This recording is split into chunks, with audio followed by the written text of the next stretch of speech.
তো বন্ধুরা চলে এসেছি সন্ধেবেলা, 6:30 বাজে এখন। আর রান্না করছি হচ্ছে পটল চিংড়ি।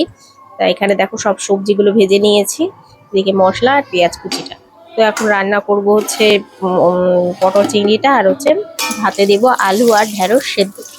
রান্না বান্না করে আমি আবার একটু বেরোবো, ওই জন্য আজকে একটু তাড়াতাড়ি রান্না করছি। রান্না বান্না করার পরেও আবার কাজ আছে, সেগুলো হচ্ছে বেসিন পরিষ্কার করতে হবে, এমনকি যেখানে রান্না করছি সেগুলো পরিষ্কার করতে হবে, আবার পাপার রুটি করতে হবে। তো এগুলো সব করে ঠরে তারপরে আমি একটু বেরোবো। তো দেখো তোমাদের সাথে কথা বলতে বলতে এগুলো কাজ বাজ হয়ে গেছে, এগুলো সব পরিষ্কার হয়ে গেছে। রান্নার পরে এটা একটু তেল চেটে থাকে, ওই জন্য সার্ফ দিয়ে একটু পরিষ্কার করে দিই, একটা শুকনো নেকড়া দিয়ে বেশ চকচক করে। আর এদিকে হচ্ছে পাপার বোতলগুলো ধুয়ে নিয়েছি। আর এই যে তরকারি হয়েছে, তরকারি কালারটা কেমন এসেছে তোমরা প্লিজ কমেন্টে জানিও, খেতেও ভালো হয়েছিল। আর এই যে এদিকে দুটো রুটি বানিয়েছি, একদম ছোট ছোট করে দুটো রুটি। আর ভাতে বলেইছিলাম যে আলু দেবো আর ঢেঁড়স সেদ্ধ দেবো, দিয়ে দিয়েছি। তো এবার এই দেখো এই দুটো ন্যাকড়া আমার ইউজ হয়, সেগুলোকে ধুয়ে দিয়েছি। এগুলোকে ধুয়ে এখন বাকি রয়েছে ঘরটা ঝাড় দেবো। ঘরটা ঝাড় দিয়ে আমি রেডি হব, তারপর আমরা বেরোবো। তো আমি ঘরটা ঝাড় দিয়ে নিচ্ছি। আর বলি শরীরটা এতটাই খারাপ, মনে হয় গরম গরম লেগে হয়েছে এটা।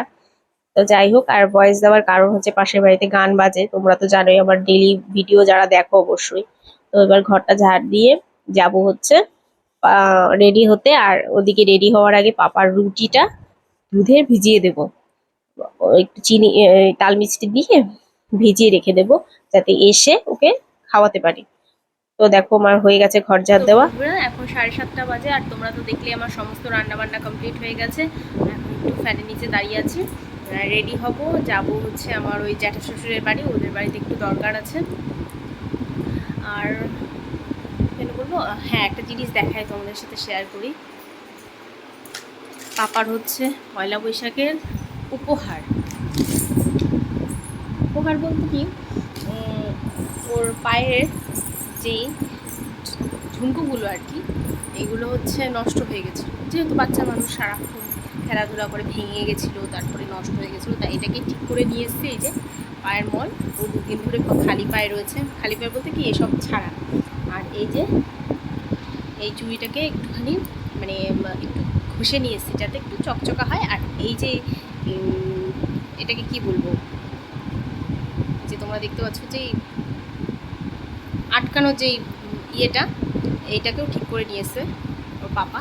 আর এই দুটোকে ঘষে নিয়ে এসছে। তো এই হচ্ছে পাপার পয়লা বৈশাখের গিফট।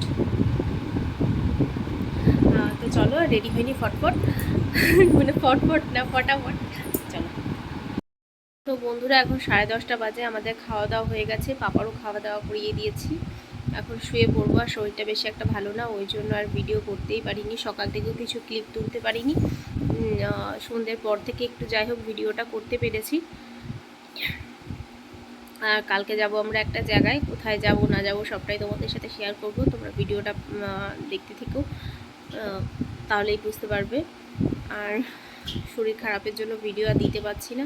আর খুব জোরে ফ্যানের আওয়াজ হচ্ছে, জানি না ভিডিওর মধ্যেও চলে যেতে পারে। তো চলো বন্ধুরা এখানেই রাখছি।